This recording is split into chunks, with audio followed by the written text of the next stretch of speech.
today, gagawa tayo ng Cassava Leche Flan using 3 ingredients. So, ang kailangan lang natin is 1 piece of medium-sized egg, 1/4 cup of condensed milk, and 250 grams of cassava. Pero syempre, itong cassava natin is papakuluan pa natin hanggang sa siya ay lumambot. Okay? So, let's start! Ngayon naman guys, pakuluan na natin yung ating mga cassava hanggang sa sila ay lumambot. Okay? Then, takpan lang natin. So, ito na po yung cassava natin after 5 minutes. So, yung iba, hindi nila pinapakuluan yung cassava nila. Dinediretso na nilang i-grate. Pero ako, pinapakuluan ko muna siya para mas madali siya i-grate. Okay? So, start na tayo mag-grate ng ating cassava.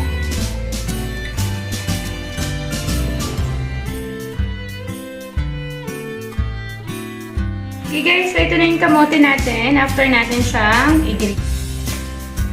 Okay, so pipigain lang natin yung ating cassava kasi pag hindi siya piniga, mapait siya. Okay. Okay, so ngayon guys, itong pinigaan natin na cassava, lagyan na natin siya ng 1/2 cup of condensed milk. So kanina sa intro 1/4 yung nabanggit ko. So, I stand corrected. It's 1/2 cup. So, lagay na natin siya.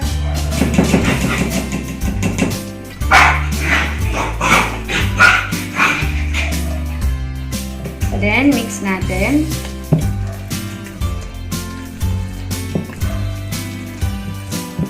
So, dahan-dahan lang yung pag-mix natin. Okay, wag yung, gigil na gigil.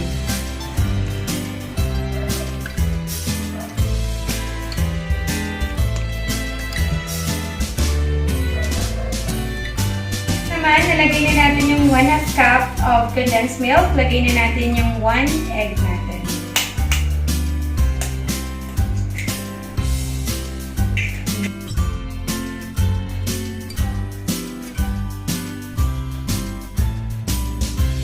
Okay guys, so ito na yung ating mixture. So, ngayon naman gagawa tayo ng caramelized sugar. Guys, so mag-caramelize na tayo ng sugar. Dito sa ating lanera, maglagay tayo ng 2 spoon of sugar.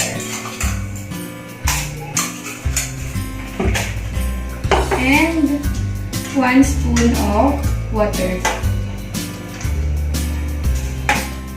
Okay? Then, papainitin na natin siya sa ating apoy. So, lagay lang natin sa ibabaw ng apoy yung ating Vianera with 2 spoon of sugar and 1 spoon of water. So, low heat lang.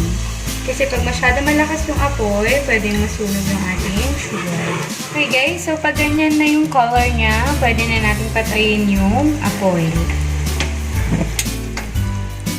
Okay guys, so ito na yung caramelized sugar natin. Lalagyan na natin siya ng ating cassava mixture.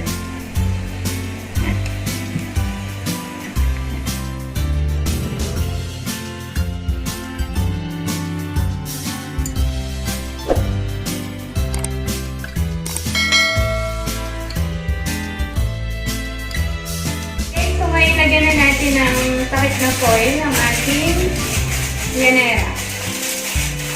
Then, lagay na natin siya dito sa ating steamer. And then, takpan lang natin siya. And antayin natin maluto. Wait until 45 minutes. Okay guys, so ngayon, tapos na natin siyang steam. Luto na siya. So, flip na natin siya para nasa ibabaw yung caramelized sugar. Init pa siya.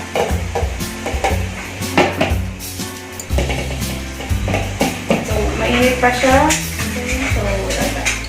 So, ano siya? Grabe, sobrang bango.